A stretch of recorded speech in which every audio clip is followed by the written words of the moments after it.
Welcome to Loleventvods. Watch the full game of today's First Stand 2025 matchup. Though to initiate fights, he's been showing a versatility of different champions so far at this tournament, and I'm wondering what style he's going to bring out today against Umti. And last night, when I was going back and watching through some of the VODs from the games that have already happened so far here at First Stand, just to refresh my memory, get things right back to the frontal lobe there. One thing that I was noticing from a lot of the Oysters games so far is they want to scrap early. Yeah. They are not afraid to get in your face with only a couple of minutes on the clock, and Team Liquid will need to be ready to answer that aggro. In the domestic LTA competition, a lot of teams won't be able to pressure them early on like that, so I want to see if they're prepared for the CFO aggro. Let's go ahead and jump into it here. Team Liquid on blue side here in the first game. Skarner, Zyra, Yone banned for them. Kalista and Rumble banned so far for CFO. So they are not buying into the Kalista is actually bad narrative here just yet. They're going to keep that one off the table. Yeah, they're a team that has so far very much avoided the pick. I wonder if Varus will join the ban pool. We've seen Talia really be a powerful champion so far in the meta. And with these powerful AD carries taken off the board, especially with Skarner, does Maokai now raise in priority for Umti becomes the immediate question. Because when we know these teams like to fight, Maokai just provides so much value, but then Azir becomes another question as well. Is Azir going to be a high priority in this series and for these mid laners? Umti loving the Maokai pick historically. When you've seen him before with Team Liquid, when you've seen some of their big success, it was Maokai and Sejuani that were two of the biggest ones that they would continue to put him on. Lots of options available though, and it will be that Talia, APA, plenty of experience on this champ. Team Liquid knows how to play well around it. APA becomes a very good facilitator to rotate up top, maybe make some picks with impact, or even better, facilitate Yon and Core in the bottom lane. I think it also just acts as an effective answer into the Azir possibility that we could see from Hongyu, just because of its ability to get early prio, the roaming and side lane threat that you can provide, along with the ability to just match. Even if you don't quite have the same scaling team fight threat that Azir does have, it's something that is a pretty solid matchup. Now, with the Azir locked in, you imagine that with the Ezreal locked in, you imagine the Azir to follow, and just like that CFO locking in with their traditional style, that front to back that we very much expect from this roster. And although Talia might have a good answer into Azir with the Unraveled Earth, remember that Ezreal, because his Arcane Shift is a blink and not a dash, he has a bit more safety against Talia than some other AD carries might. Over on the Team Liquid side, how stressed are you now, Flowers? I am very stressed. I subscribe to the LS school of thought. Vi is bad. Yeah. That is my opinion. I am not a coach. I am not a professional player, but it looks like Team Liquid is saying, okay, if they want to go front to back, we're going to disrupt them, because you've got Talia that can cut off the lines they're trying to draw, and Vi and Kai'Sa are telling me it's time to dive. And KC adopted a very similar approach in their series against CFO, and they shut that down. They love it when you try to initiate onto their team fight style. I think a Maokai would be great. No, instead they're going to go for a little bit more of a different frontliner in the way that Xin Zhao can act as that initiation tool and can provide a lot of space with the ultimate. I'd like to see some follow-up. You're looking at things like Rel that can be effective. Leona, also nice pairings in the bot side of the map. And given that you do get that first pick priority on the second half of the draft, wouldn't be surprised to see things like Braum potentially banned, Alistair, Nautilus as options for CFO. Both teams still need to draft both top and support picks on this one. We do have not really a whole lot of flex potential anywhere with the first 6 picks so far in the draft. Jax is going to be the first ban for CFO, going towards another one of those dive-style heavy threat champions, and one of the ones that Impact knows how to play. I'm telling you right now, Rest, when he comes in the first game of the series, Cassante is normally the champion. They like to put him on. He's a very good Cassante player. We know him for a lot of his carries. With the Jax ban, definitely leaning towards a Cassante for me in the direction of their... and then they can counterpick with their support as well. The Leona are going to be taken away. I wonder if TL will consider the Rel themselves, assuming that they give over the Cassante, they can trust Impact to have an answer. The Nautilus, interestingly, going to come through from CFO. I thought they would remove something like the Gnar as a possibility on the top side. Instead, going to mitigate that bot lane pool. And I think it's wise, because I think if they chose to ban away the Rel, Nautilus Kai'Sa looks like a really good bot lane matchup for Team Liquid. I mean, Nautilus Kai'Sa, that's just one of the all-time classic duos that you think of for bottom laners that like to dive. So I like the ban there from CFO. I wonder if Team Liquid will just ban this Cassante that you're predicting so so heavily on the other side. No, instead, they are going to shut down a notorious anti-dive champion in Poppy. Very good at neutralizing a lot of the mobility that's required to get into the back line, stop that front-to-back game plan of CFO. But let's see. We're expecting the Cassante here, right? That's very much what I'm expecting, Okay. unless they want to shift their priorities and want to give counterpick to Rest, which is a possibility. But he is a player, like, they often put him in game one, even though he's more of the carry-orientated player, the one with the slightly more different picks. They usually trust him to play the Cassante. Okay. And so when he's in the roster, if Cassante is up, they're going to lock it in. And throughout this tournament, we've seen teams repeatedly ban this champion away from him, but he's finally going to get his hands on it. Well, Team Liquid will call the fight. They'll say, all right, throw the gauntlet down. We've got an answer for the Cassante, but what will that answer be here for Impact? We see plenty of dive already in the first 3 picks. I have to expect Team Liquid is going to stay on that theme. Impact on Ambessa, it's not been a good pick for him so far. I'm telling you that right now. As soon as you just said that, somewhere out in the distance, I guarantee you Azael just said, I hope not. Like, that's, But know. in terms of the draft, I mean, that would make sense to me. I mean, Cassante, Vi Ambessa was known as a very effective dive combo because of how quickly they can access a single target. The follow-up, regardless of which ultimate lands first, it's just easy pickings. Gwen! Ooh. Okay, it will be Gwen packed in the top lane to try to cut through the tanky Cassante. This is one of those champions that traditionally has fared well in the matchup against him in lane. It also does quite well against these longer range compositions just because the fact that she can mitigate so much of that damage. Her W and Xin Zhao's ultimates pretty much identical, right? And so when you have Ezreal and Azir trying to hit you from the other side of the rift, it's just not going to be as effective, which is why Gwen can act as an effective front-to-back style teamfight comp, especially in these long-range compositions. The problem is when that mist does in fact fade, then Azir and Ezreal, I mean, the execution on these fights is going to be crucial, and so eyes will be on Umpty. He's got good follow-up with Core JJ on the Rakan, but in terms of execution, CFO's composition on paper looks like the traditional front-to-back, easy to play, or easier to play, I should say.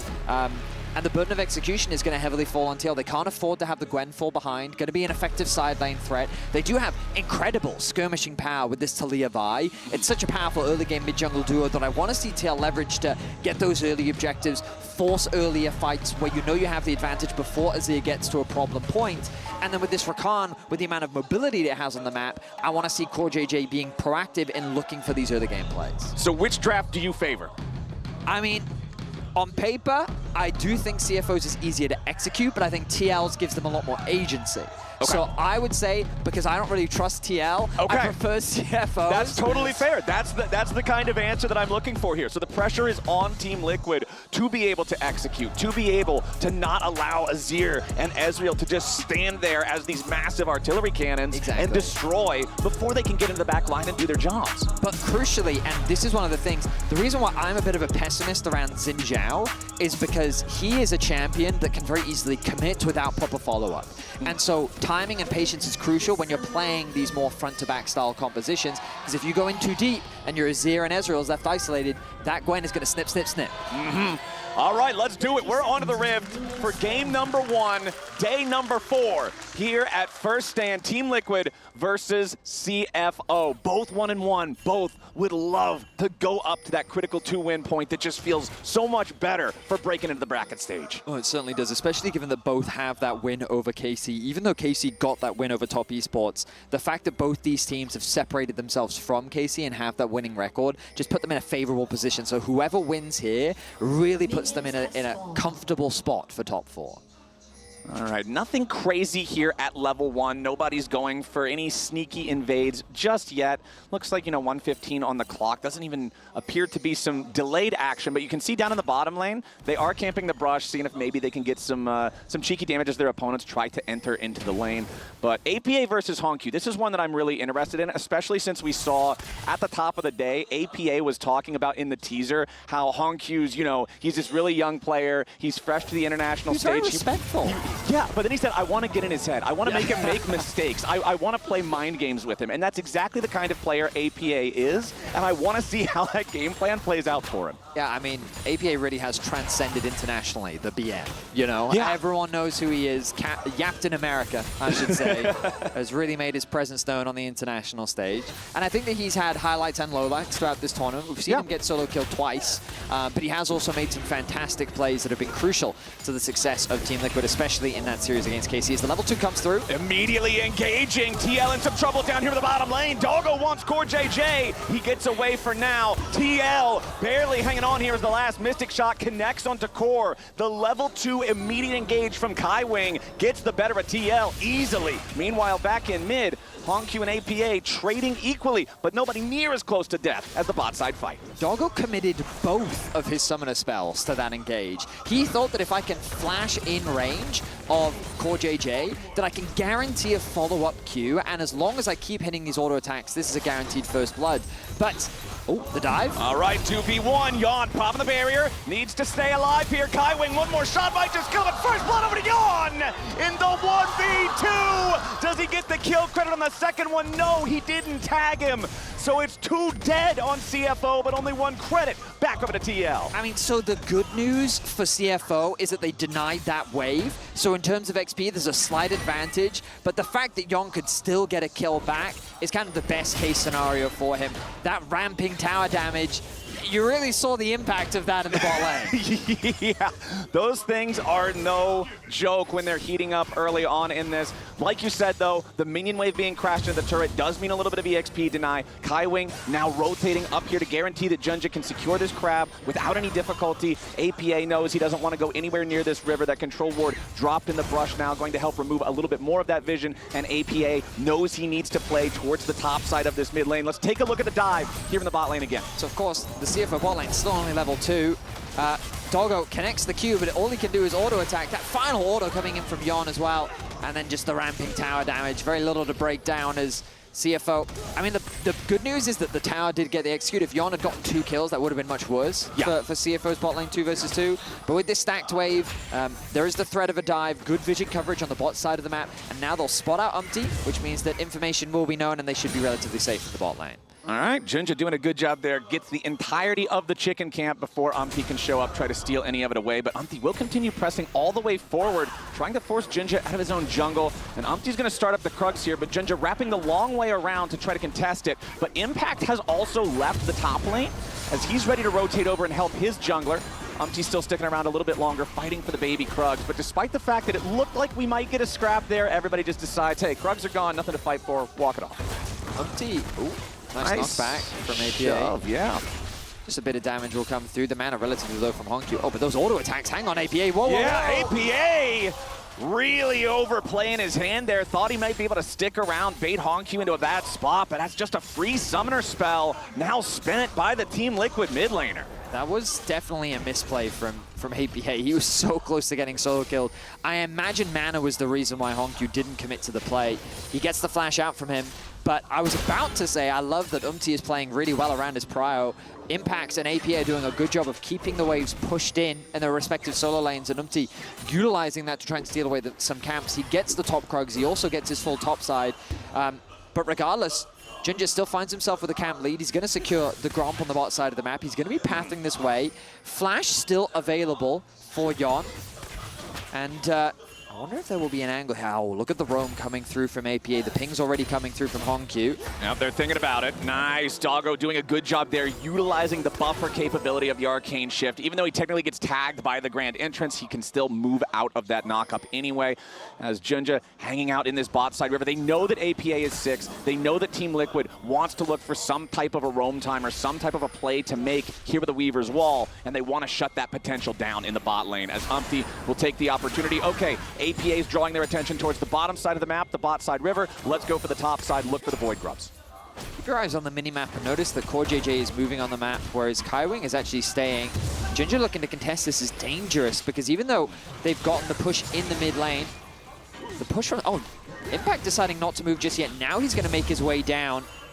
Okay, APA Nice flash there from Junja. Escapes the seismic shove that would have been a seriously dire circumstance for him. So both junglers have already committed a smite to secure one of the first 3 grubs for themselves. That last grub now being taken by Umpty. So no credit towards Feats on this first pack of the grubs, but still a slight advantage for the TL side. Hongq, good job again with the buffer through the seismic shove to dash away from that one. Yes, he still got hit by a little bit of the stun from the Unraveled Earth, but it does not matter. Yeah, I will say that the Herald was definitely the Grubs was a little bit of a mess because I think that TL had the numbers advantage, but because Impact decided to move so late, they couldn't really leverage it.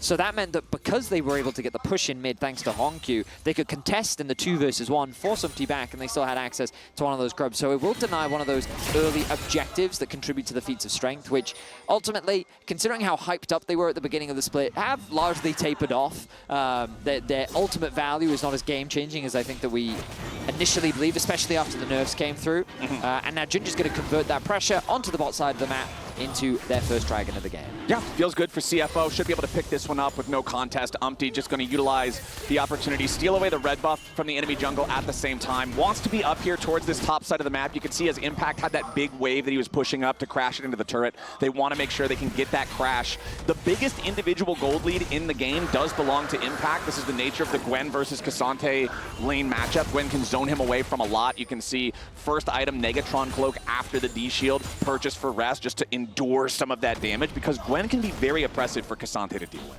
Certainly can be. And now they're setting up for a dive onto rest. The roam has come through from APA as well. Okay. Now, Vedius, I have seen this play many times before, and many times I have seen it go wrong. Cassante is a tough champion to dive, and Team Liquid's going in for it. Raz doing a good job buffering away. All out on APA, and Team Liquid is made to play the full rest. Puts them to sleep. Rest just broke their ankles. He played that perfectly. He buffered the unstoppable, he connected the ultimate onto APA, and then the flash in from Kaiwing to provide that support. Rest, though, he may have always said he's welcome to TP coming through. Yep, Umpty and Impact trying to put the work into him here. They need to use the last cast of the Gwen ulti and cut him down. Now the TP from Hongq. Impact doing a good job to just use that Hallowed Mist, not be knocked back. So TL does get one in return, but man, Rest was so ready for that tower dive. Now some of the lane swaps have come through as Hongq moves his way into top lane. He should stick around to catch that wave, but we'll look back at this play and notice the timing here from Rest. So the first thing he's going to do is create space, so he dodges away from the Vi. The ulti from Vi actually goes into the Unstoppable, and then he connects the ultimate onto APA. It's unfortunate that Kaiwing ends up getting the kill, but the fact that he was able to outplay that is only kind of usurped by the fact that he then tries to push in an extra wave. He should have had support from his jungler to escort that wave underneath the tower, as both Impact and Umpty stick around to punish him. And the TPs this early in the game, they take so long that Hongq really can't offer much support. You know, Vedius, the League of Legends player in me is proud that I predicted that diving the Cassante could end in disaster. The North American fan in me is sad that I predicted that ending in disaster. Okay, the good news is Impact still gets a kill. You have a 700 gold lead on the Gwen. And ultimately, Impact is in a great position to be a carry, and you kind of look across the map. That could have been very bad, mainly because not only did APA die, but Hongq had an opportunity to push in that mid wave, get an extra play. More farm would have been lost, but he TP'd to top. And then APA even went to top himself. So in terms of the gold difference, the carries are still in a good spot. So even though the dive looked a little bit sketchy, it's still a very good position for TL to find themselves in this early game. Well, we've got about 25 seconds until that second set of grubs makes its way onto the Rift. This one, I feel like, is one of the objectives that's almost always contested in every game of League that we see. CoreJJ making his way towards the mid lane now. You can see he's very close to level 6. There it is, that minion secures it for him.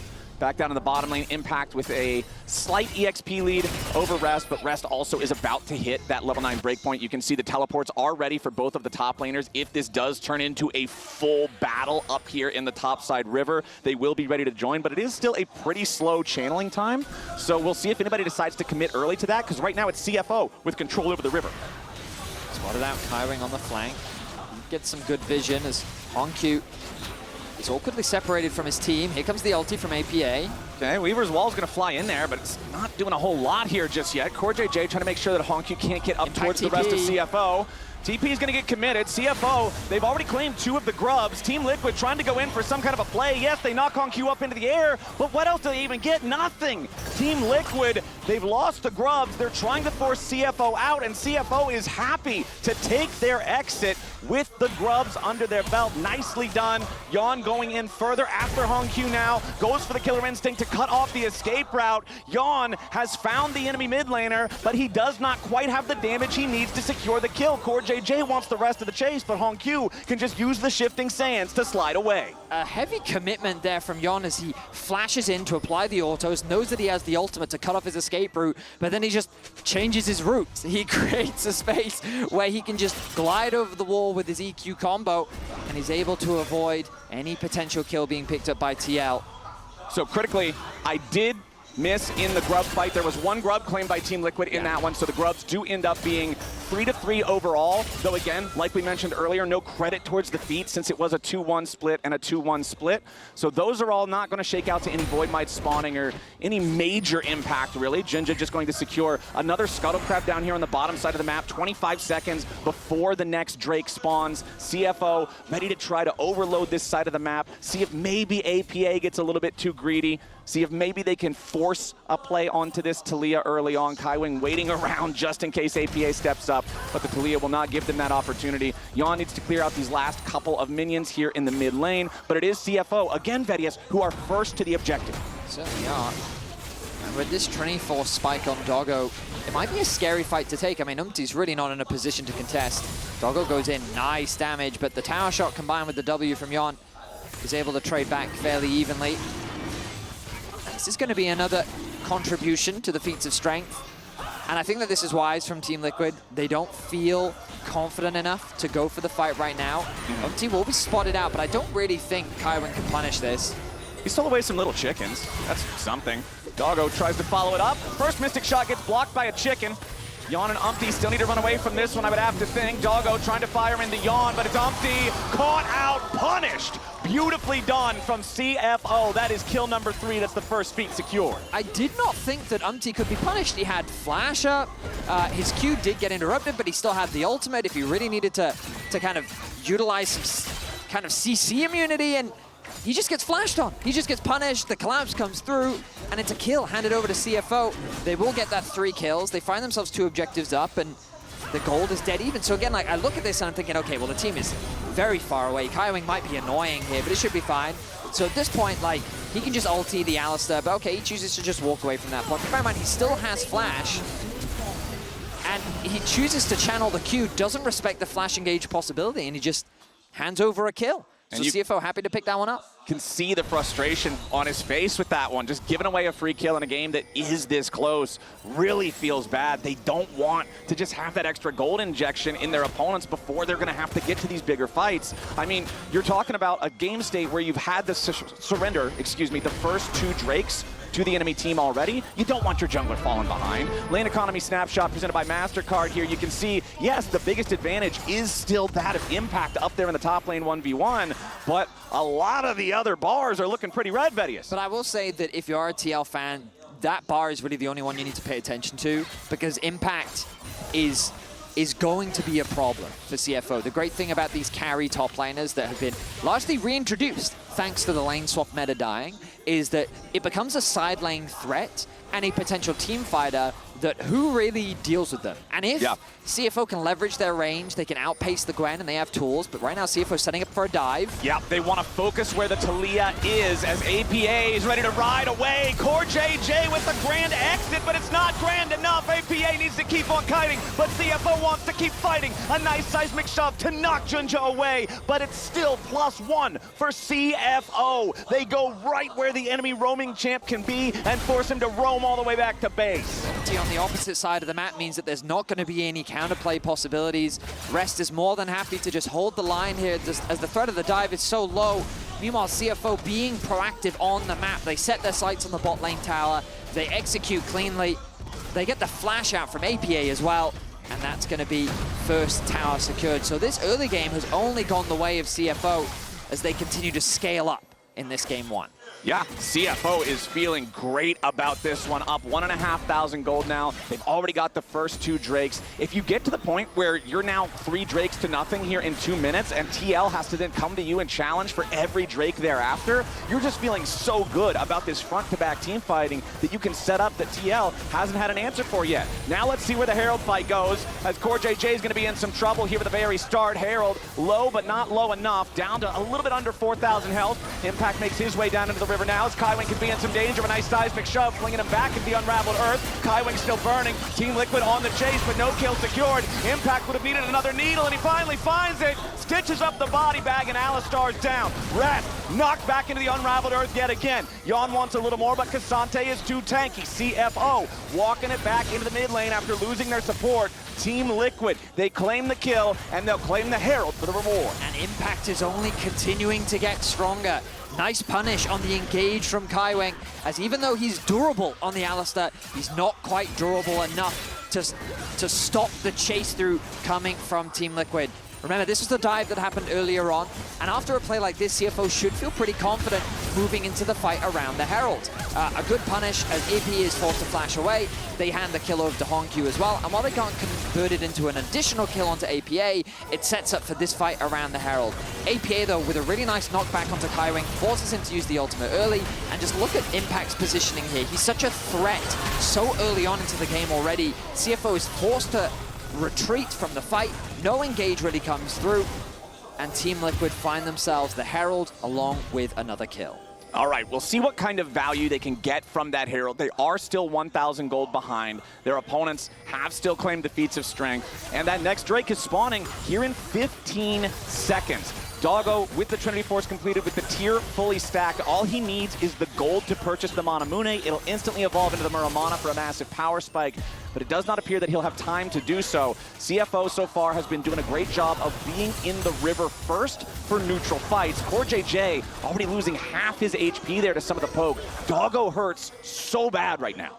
Certainly does. They've sent Honkyu up to go and match Impact on the Gwen for the time being because the TP is available. APA grouping with this team. I'm impressed that CFO could still get prio on that mid lane. Typically, it would be a little bit harder without the Azir, but Rest acting as a wall. Third Dragon of the game, quickly going down. Yeah, 6,000 HP remaining on that one. Rip Carol going to be summoned up in mid lane as a response.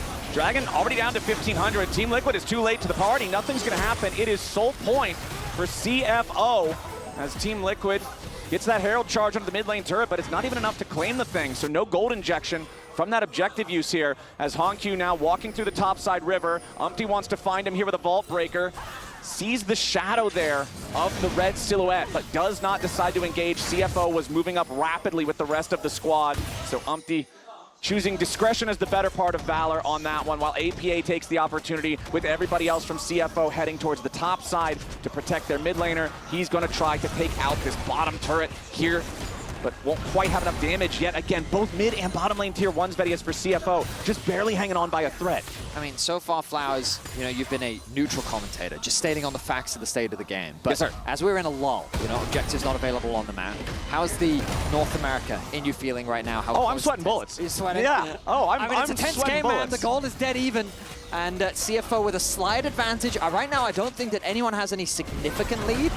Ooh, APA, he's going for this fight. Yeah, APA goes for the seismic shove there, but Rest, it's just so easy for Cassante to use the Pathmaker against something that's as telegraphed as seismic shove, to just say, no, I'm never getting shoved. So can easily get out of that one. Ruinous Otacon has spawned down there in the bottom side. Now, Vedius, this could be a very chaotic situation because we have a game where one team has 3 dragons very early, means every dragon subsequently then has to be a fight, and we also have Chemsol too. And we have Otacon right next to it. So if either team ends up getting some really heavily favored team fight, 4 for 1, 5 for nothing, whatever you want to call it, you can not only claim the dragon, you can claim the Otacon right after. Doggo with that Muramana that I was talking about, the purchase is complete, and this guy hurts so bad. Just a couple of Mystic shots to anybody on TL, and those health bars are bleeding. I like the lane assignments as well for CFO, just because APA being forced to group, I mean, Impact is getting a lot of experience, don't get me wrong, he has that full level lead over Rest, but Honkyu is benefiting in the same way, about to take over to level 14, he's able to hold the Gwen, thanks to the wave clear that he's gotten, keeping Azir in a side lane is a very safe thing to do, and while Cassante will lose out a little bit, remember, his role is to be a bodyguard, he's supposed to be a frontline, he's going to be there to make life as difficult as possible for Impact, who's going to look to be the main carry in this game. Let's take a look at where everybody's itemization is at right now, because we already mentioned Doggo hitting that Muramana point, which is really huge. You can see the Seeker's Arm Guard completed for Honkyu, massive outplay potential on that one. Over on the other side, not quite a second full item completed for APA in terms of mid laners either, and Yon is still working towards his second fully completed item on the Kai'Sa as well. So Impact is feeling really good. Everybody else, things seem to be pretty neutral or favoring CFO. Yon. His spidey senses were tingling. That brush did not feel safe, and he was right. There was a Viper sitting in that brush waiting to strike, and he will navigate his way to safety. Catches that mid wave.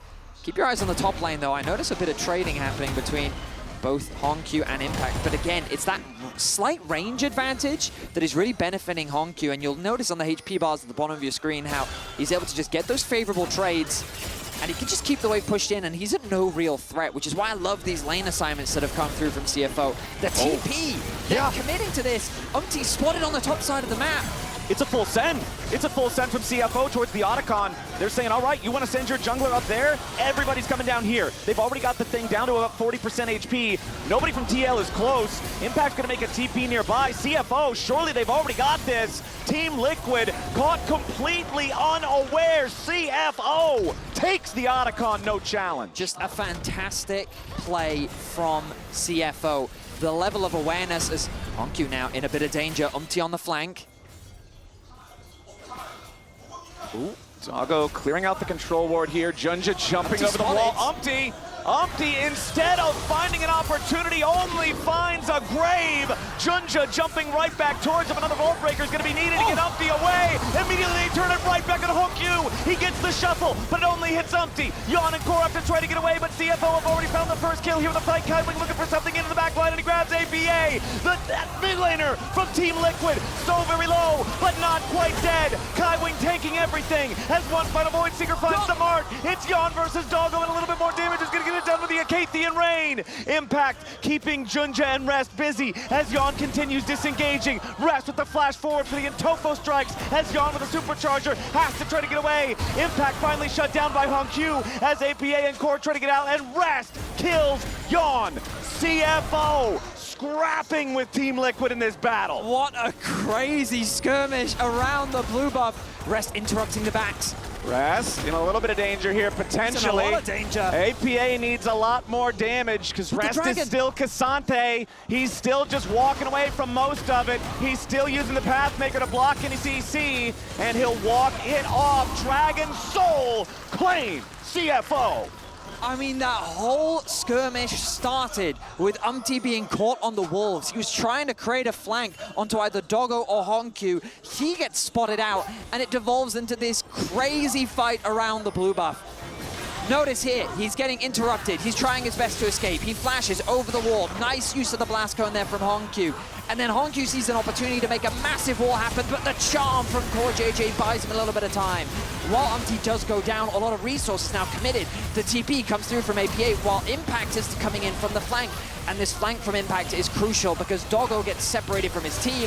Kaiwing falls, Impact doing good damage on the back, and with the arrival of Rest, it just devolves into chaos. And look at Honkyu's health. He survives with 50 HP. That hourglass, that stasis that I mentioned earlier through the Seeker's Arm Guard is the difference between Honkyu dying and Impact dying here. Absolutely massive outplay from the CFO mid laner on that one. And then Rest cleans up Yon down here. He waits for his cooldown so that he can't be punished afterwards. Now we'll see if Team Liquid can find anything, because CFO, they got the Otacon. They got 4 Drakes to nothing. They've got feats of strength. They've got everything. Despite the fact that the gold is still so close, CFO has made Team Liquid look silly multiple times this game. I mean, the thing that I love about CFO's style is they're not overcomplicating it. They did the exact same thing against KC, where they know they're good team fighters, they trust in the champions that they have confidence on, and they're executing well. Team Liquid haven't been able to find good dives. We haven't seen any dive combination coming through from Yon and Core JJ. We haven't seen the picks from this Vi Talia combination. While Impact continues to get leads, so far they're not really converting it into any significant presence on the map. So Team Liquid only continues to lose more, and now with the Soul gone, Elder becomes a massive threat. The Elder Dragon, the ultimate equalizer.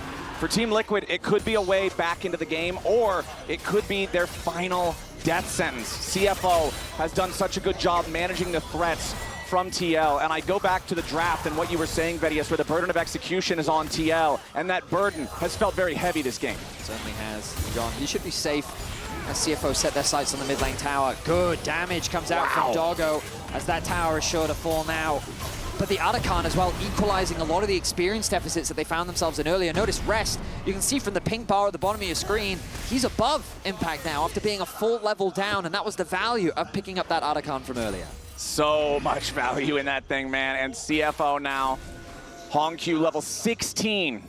Remember, this guy is such a young player, man. Only 17 years old. And going back to what APA was saying about, oh yeah, he's a rookie, he might get nervous. We're just trying to try to get into his head. 2-0-1, up 1,000 gold, 2 items fully completed, 2.5. He doesn't seem too nervous to me. Ooh. This was a very strange engage from Umpty, deciding to commit the Vile onto the Alistar. Damage from Hongq. Walks out of it. Team Liquid looking desperate to find something here. I mean, desperate is the right word, Flowers. Doggo. No, can't quite steal that for Hongq. Oh, Hongq wanted to get the shuffle, but a flash out from Umpty keeps him alive. CFO seeing if there's chase potential. Seismic shove onto Junja. Yeah, CFO, they might not have got any kills there, but they've got the health bar advantage. They've got control over the topside river, and they've got Baron started up. Keep your eyes on Impact. He is going to be crucial as the Baron drops to about 50%. Team Liquid looking to try to stop this. Baron at half HP. Impact zoned away by Red. Junja tagged by the Void Seeker, but the Baron's already down to 3K. Into the pit goes Core JJ. A lot of damage given to Hongq, but he keeps himself alive. Given the stasis, Baron secured by the side of CFO. They got to try to keep getting away, as now Impact has to jump back over the wall, and Rest is doing a great job zoning everybody out. Umpty is already dead. Team Liquid, they lost the Baron. They lost their jungler. They're about to lose even more. A seismic shove is mistimed, and APA is dead. Junja and the rest of CFO in hot pursuit as a Mystic Shot finds another kill. Team Liquid lose everything, and CFO leaves them with nothing left. Hongq just feels unkillable. His use of the Zhonyas, the slide and glide to get away to safety, as the front line of CFO just refuses to fall. The Baron, the inhibitor, they set their sights on the Nexus. And it doesn't look like there's a lot TL can say about it. It's a full 5-man push from CFO. The first Nexus turret is already down, and Kaiwing on the front line has no intention of joining it. Umpty's gonna fall yet again. Another shuffle guarantees an ace for CFO, and they'll take game 1. Incredible stuff from CFO. Again, they stick to their game plan.